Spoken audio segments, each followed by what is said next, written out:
Alrighty, so this is what I've done so far. So there's a bit of a difference of what you saw in the last video.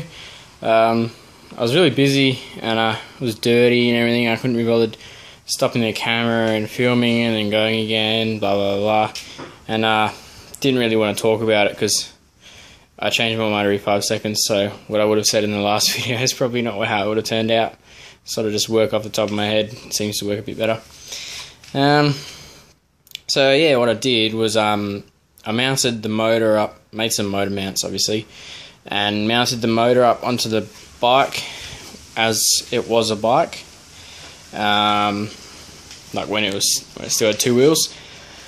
Then I test rode it, made sure everything was all good, made a few adjustments, and basically I did that because it's a lot easier to test it out when it's actually a bicycle rather than when it's like this.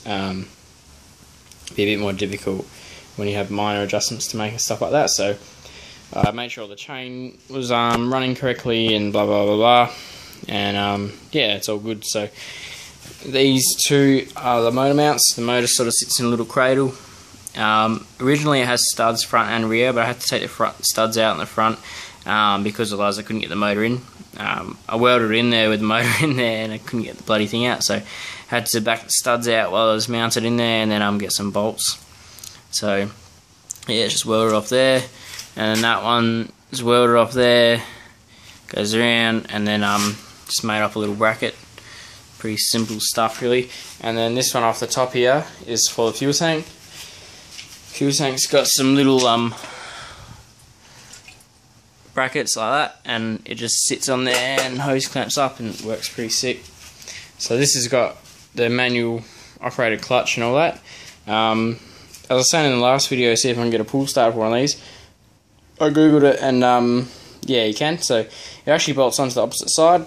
The flywheel, it's a tiny little flywheel, basically you undo the flywheel nut, put on like a sort of little starter cog. It's basically just got 2 little uprights like this, and the pull starter bolts onto that, and the pull starter's got another one of these, and when you pull it, it sort of just catches, flings out and catches those 2 little bits that stick out and just cranks it over. So I mean, obviously it's a tiny engine, it's not going to have a lot of compression, so yeah, should be pretty good. Because I can't start this roll starting it, it's too light. As soon as you drop the clutch, it's just you're just going to flip it over. So as you can see at the moment, the wheels are not functioning how they should. They got actually the totally incorrect caster of what they should be. So at the moment the wheels want to go forward just because of the angle of the thing. You can see the angle of it is angled backwards, so the caster wheels want to go like that way. So what it wants to do is it wants to spin. But basically what I wanted to show you is that's pretty much the angle when I pull the handbrake up, that mechanism I was talking about the handbrake.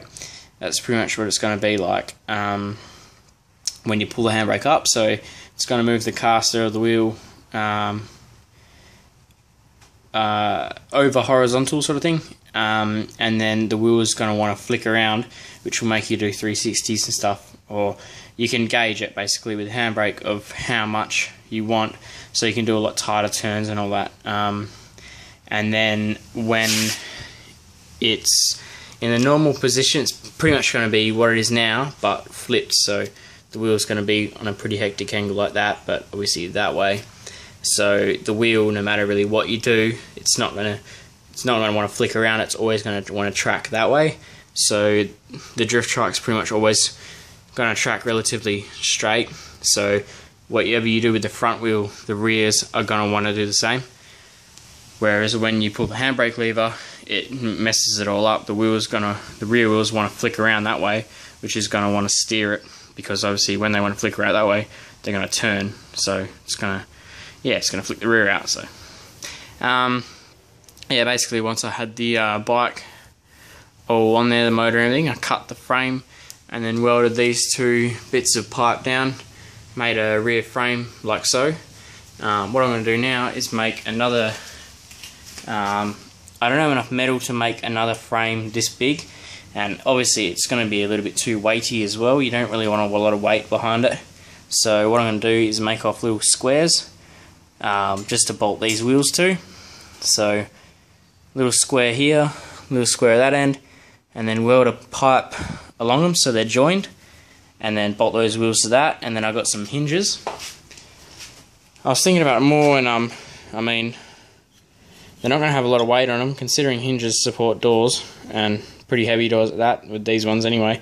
These are pretty robust. I was tugging on them and everything in all different directions, and they're not, I think they should be alright supporting the weight. They're fairly thick.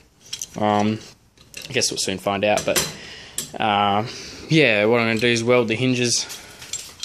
Obviously, when this wheel isn't there, I'm going to weld the hinge there, make the little triangle frame, weld the other hinge to that, and then this is obviously the wheel will be on a pivot. Then I'm going to probably weld a piece of pipe upwards and make a handbrake lever. It comes sort of like this, and obviously joins to a square piece of frame, and then it'll be on a pivot, so when I pull it up, it's going to want to pull the back frame down, or opposite way actually, I don't know, can't remember, whatever. Yeah, it's going to want to pull it down, and it'll mess up this caster and work as a handbrake. So I'll have a muck around with that, and I'll show the end result. Sweet.